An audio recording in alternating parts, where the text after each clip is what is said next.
Hey, Steve, good to be with you today. We're going to start at the beginning. You've got a story that needs to be told. So let's start with your faith story. How did you come to faith in Christ? Where did you grow up? I was born in Missoula, Montana. Right. Lived there like 6 months and then moved to Spokane. Okay. Ridgeview Assembly of God. Sure, yeah. Valley Assembly of God in Spokane. Okay. Pretty much south of Spokane. I grew up on a farm south of Spokane. I was a Freeman Scotty. It was when I was a child in Sunday school. Margaret was my Sunday school superintendent at Valley. I can't even remember her last name, but she was just bigger than life and always telling us about Jesus. My parents, telling us about Jesus. So did you feel like you had a call to ministry from an early age? No, I was going to be a truck driver. My kindergarten teacher asked me, Steve, what do you want to be when you grow up? And I told her I'm going to be a truck driver, just like my dad, semi-trucks. And, when I graduated from high school with my 1.2 GPA, my high school counselor goes, now what are you going to be? And I said, I'm going to be a truck driver. And that's what I was headed to be. But I was loving Jesus even then. It just has something I've never wrestled with. Okay, did you say 1.2 GPA? 1.2 GPA, yeah, I worked at that. Flunked English 4 years in a row. That's a great story. Okay, how did you go from, you did graduate? Oh, yeah. Okay, sure. How did you go from barely... 1.2 is passing. Okay, how did you go from like barely graduating to here? I mean, let's start with... Well, man, now you can wander down a whole different path with that. Give me at least a little bit of your educational path, because I know you went to Northwest. Yeah, I graduated there almost, I couldn't tell you, but a 3-point something GPA, because it's different when you're paying for it and it's free. Okay. So, no, I graduated high school, got a job driving trucks, a young man. 17-year-old boy decided to commit suicide by taking my dad's truck on head on. And in the hospital, a pastor friend of mine, Mike Rima, who I grew up with in the same church, Mike and I have been friends forever, came to me and he said, Steve, now what are you going to do? What had happened if that had been your truck? Right. And he brought me an application to Northwest College at the time, and he says, you should at least try. And I laughed at Mike. I said, Mike, I graduated with 1.2. Nobody's going to take me. Right. And I filled out the application, waited about 2 weeks. I was sitting in a parking lot of a bank when I got this. I had this letter in my hand from the college. I thought it was going to be a rejection letter, going 1.2. And so I got away, went to this parking lot, shut off my car, opened the letter, and it says, congratulations. You've been accepted for the fall semester, 1979. I want to go back here to this moment when Mike hands you the application, and he encourages you to do it. Yep. And you discouraged his prompting for sure. by telling him about your GPA, but he encouraged you to overcome that. I mean, that's a critical moment. Yeah. When encouragement made the difference. Yep. There's a skill there because you are an encourager. Sometimes. Well, no, you really are. I mean, you wouldn't be doing what you're doing in ministry without that. And it looks like those seeds were sown in your life way back when. Okay, so now you're on your road. You're at Northwest. You're doing your studies. Take it from there. Well, it was there. I got accepted. I was on academic probation. I'd flunked English all 4 years in high school. Right. Because I never saw a reason why I needed to know what nouns, pronouns, verbs were to drive a truck. And so I had to take academic probation and all that kind of thing. Got through my sophomore year and realized, hey, I can do this. In fact, I was at the point where I was thinking, I'm going to transfer to the University of Washington. I believe, really the only school worth supporting in the state of Washington as far as a football team. Your little plug, okay. I got it. Yeah, go Huskies. Anyways, I was thinking I'm going to transfer, get my degree in political science, and be the next governor of the great state of Washington. I thought, man, I've done really well at education. Boy, you just go from one end of the spectrum to the other. A 1.2 truck driver to I'm going to be the governor of the state. Right. But wouldn't the state look different if I had been? Well, come on. But it was there. Some friends were going to go over to Silver Lake Camp and be counselors. Right. And they said, hey, we need more counselors. Would you want to come? I said, sure, let's go see. And it was at that camp.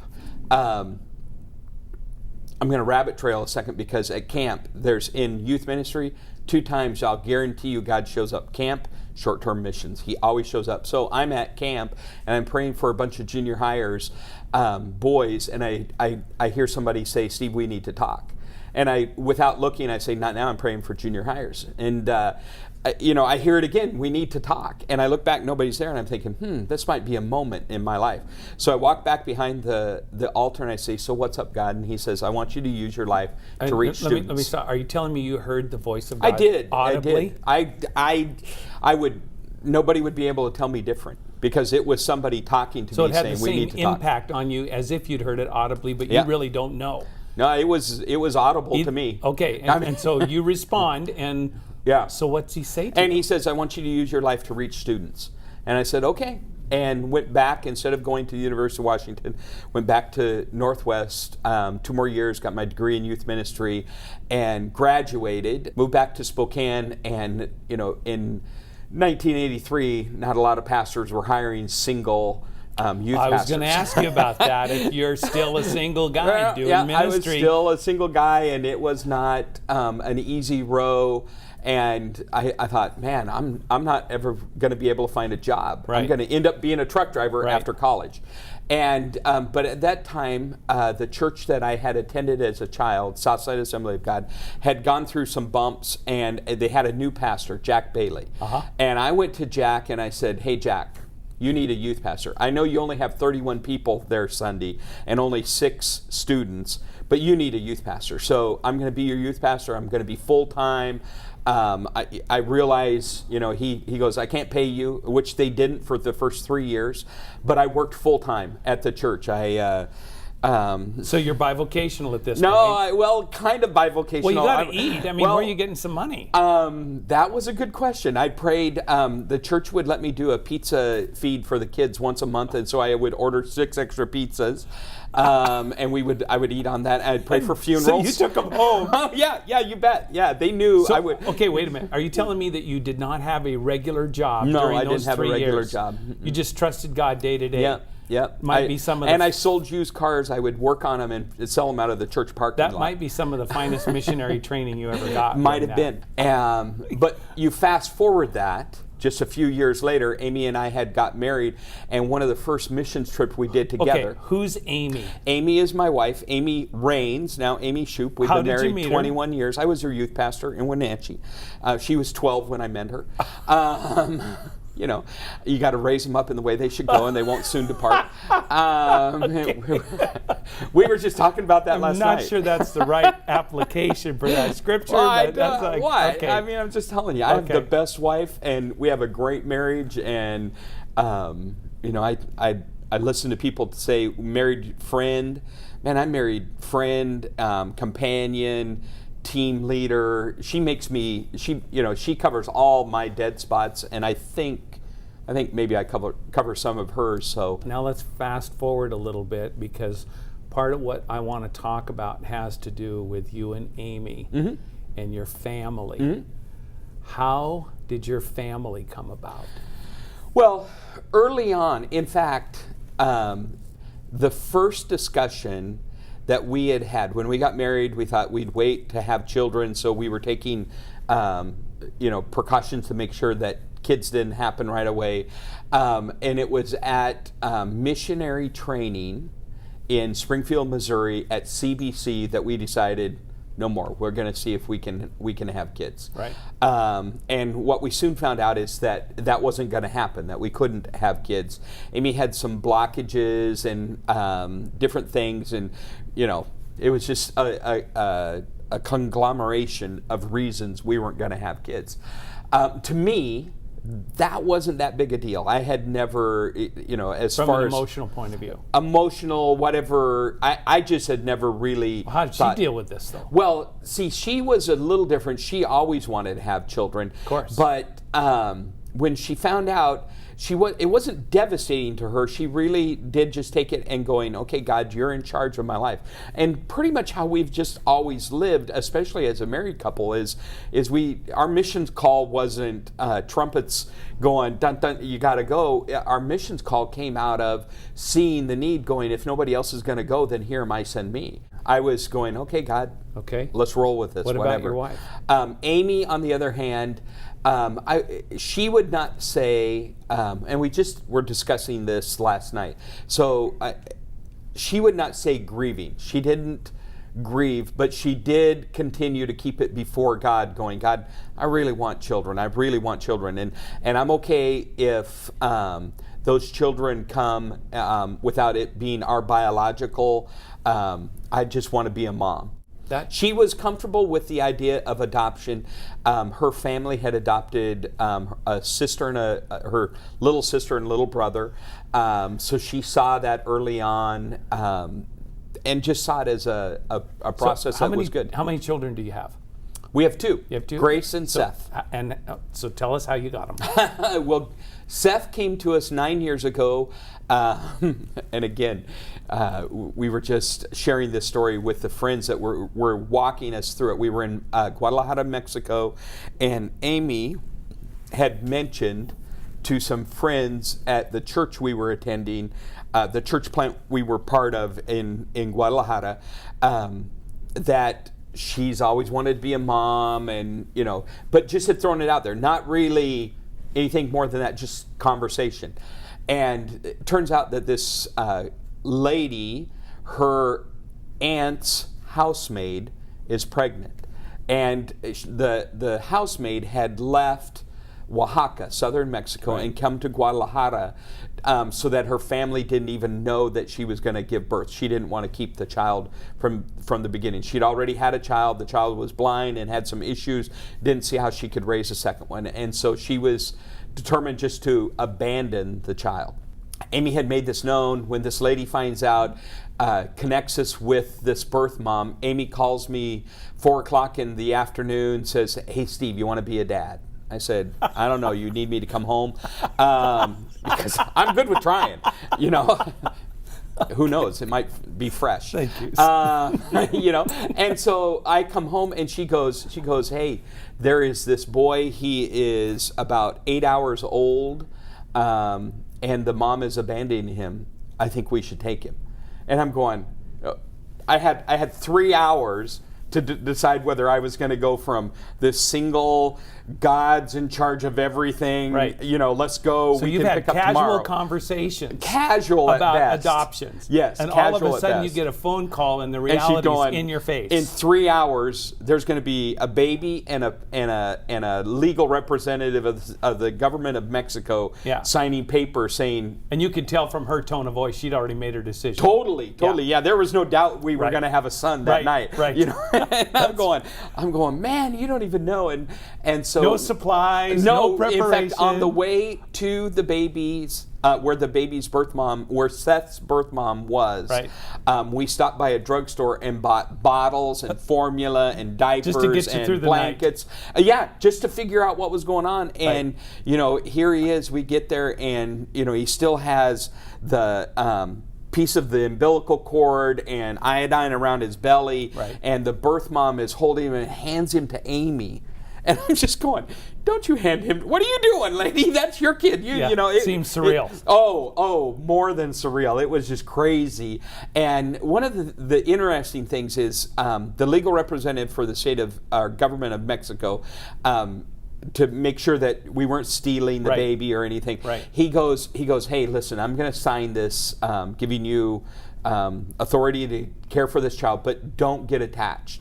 Because in Mexico, we don't give our children to North Americans. We take care of our own children. Right. And so I thought, okay, well, that's it. So is we're he just warning you that the mother could take the child not back? just the mother, the government. That it's Mexico keeps their children in Mexico. And so that was what was happening. And so I thought, okay, so we're just going to be foster parents for a while. And I was okay with that. So at what point did Seth become your son permanently? Well, that was the thing. That was started a 15-month process, 9 different court appearances, and every one of them ending, well, I'm going to sign this paper, but know that he won't be yours. This is going to be a Mexican child. Okay. And finally, the final judge signing the adoption decree, he looks at us and goes, "Don't know what is going on here. We don't give our children to North Americans,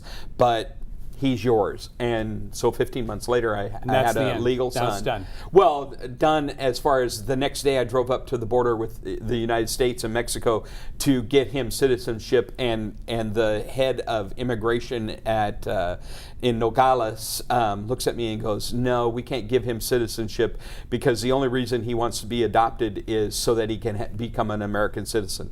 I said, "Sir, he's 15 months old.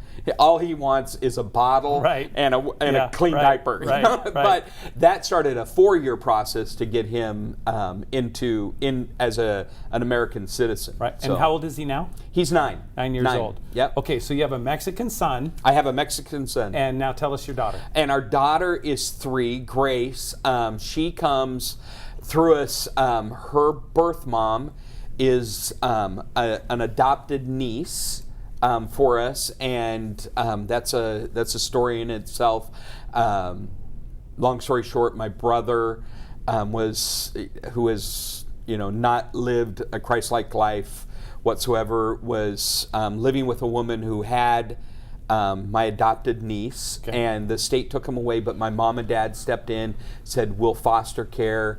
They did foster care until my oldest sister adopted Katie is her name, and adopted her, and my oldest sister wasn't serving Jesus at the time, so Katie wasn't necessarily raised in a way that knowing Jesus or a good lifestyle, and she's not serving Jesus, and the state of Grace is the second baby the state has taken away, and in fact just had a third one taken away a couple weeks ago. So anyways, we step in going, we'll take the child. We'll take the child. I again, not an easy decision for me. I'm 57 years old. Grace I'll be 72 when Grace is 18.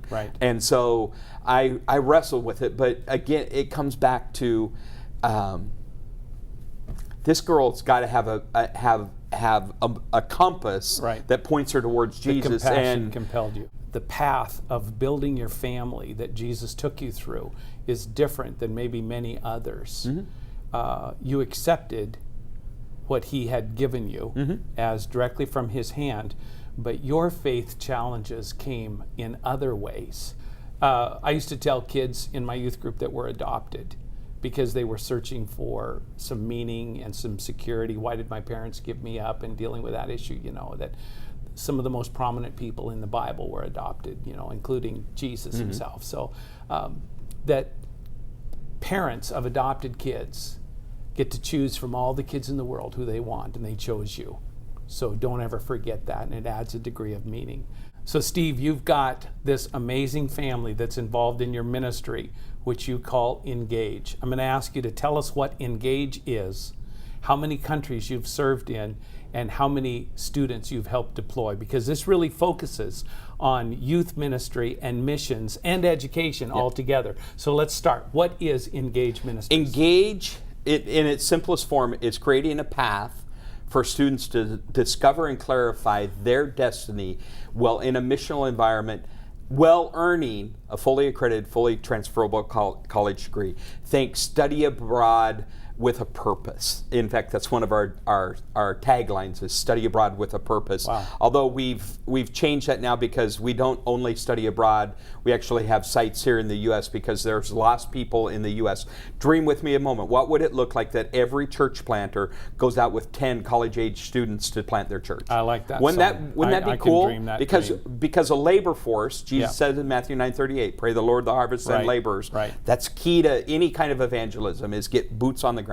So we look at these young people. I was just talking to Micah recently about what's happening at his summer camps this year. There are students still being called at his summer camps. They're in large numbers, 60, 70 students being called at these camps to go into all the world and make disciples. This is really a first steps opportunity. And this for is them. a step to say. So how many countries have you deployed in, and how many students? We're in 12 different countries.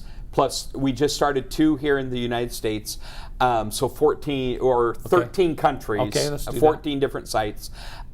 We've had over 600 students go through the process. Wow. In it, and I was just at missionary renewal. You were at the commissioning service. Right. 3 of those people you watched get commissioned were engaged students going full-time missionary missions. So their path to exploring a career of serving Jesus in missions started with Engage. Yes. Okay, so let me ask a couple other questions. How does somebody get started, and how long is the process? If a student is interested, they could go to engagemylife.org, and all that information is right there. That's really the start. Or as a youth pastors need to walk this path.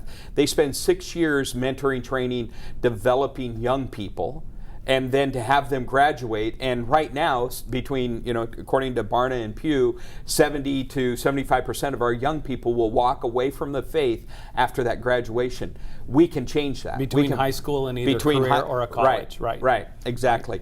And so we can change that by saying to them, why not give God the first year of your adult life? Let's go out and say yes to Jesus. It's really one of the only times in a person's life that they can go, hey, God, here I am. So it's a 1-year process. Well, it's actually, ideally we're 2 years, but we can go 3 months to 2 years. Okay, so there's some variable in there. Yeah, sure. All right. Somebody's going to ask, that's watching this, what does this cost in raw dollars? Well, and that depends on where they're going to go. What site? Every site. One of the things that we do, that drives us is we're AGWM, Assembly of God World Missions. So none of our staff, none of the site directors, nobody is paid. We're all missionaries. Right. So as far as cost goes, it costs what it costs to feed them and house the student, and that's it. We don't. Are they responsible for raising their own funds? They are. They actually become AGWM missionaries. Will you train them and teach them how to do that? We send them all kinds of ideas, and if they want to talk to us about how we can help them, we'll do all of that. I'm assuming that you have seen some tremendous changes in students' lives that have been involved in that. All right? Yeah. We don't have a lot of time left, but give us at least one story. Brian is a student of ours that just got commissioned 2 weeks ago in Springfield. He's going to go be a missionary in Colombia. He's not going to go to Bogota or Medellin, one of the big cities. He wants to go to the jungles of the Darien Gap and work with the FARC guerrillas who are in cahoots with ISIS and all that. He wants to go there, and he believes he can reach them because when he was an engaged student in Nicaragua, he was doing an outreach with us. We'd gone into this little town. We were going door to door, inviting people to come to the center of town where we were going to do an outreach. Brian and 2 other engaged students were going door to door knocking. This girl comes out and says, hey, I hear you guys pray for the sick. Would you come pray for my mom? Brian, being 19 years old, is going, let me go get the missionary. Let me find Steve, and we'll see what we can do, And we weren't around where he could find us, so he goes into the room. The mom isn't just sick. The mom has been crippled since birth, never walked. And now he's sitting there looking at this woman who has never walked, and the little girl's going, can't you pray for her and make her better? And Brian's going, and he says his prayer is simply, goes up, in Jesus' name be healed. And they skedaddle. They get out of there. They're going, oh, this is, they're 19. They didn't know what to do. They go back to the center of town. Brian happens to be emceeing the program. And he's getting things started. And as he's getting things started, walking down the middle of the street is this woman who has never walked a day before in her life, coming to meet Jesus as he's leading it. So he believes that if God can use him to heal a little lady in Nicaragua, what could he do if he made himself available to be used for God in the jungles of Colombia? Wow. That's just, and I have story after story after story where students' life, not all of our students, about a third of them go on to be career missionaries, but all of our students. So if I went to your website, would I be able to read other stories? Yeah, we have testimonies and all kinds of stuff. What's the website again? www.engagemylife.org. This is amazing. Yeah. I love, there's so many parts of your life and the chapters of your journey that just speak to how God built faith in you. You felt unworthy, unqualified, and people came alongside and encouraged you to continue to go forward.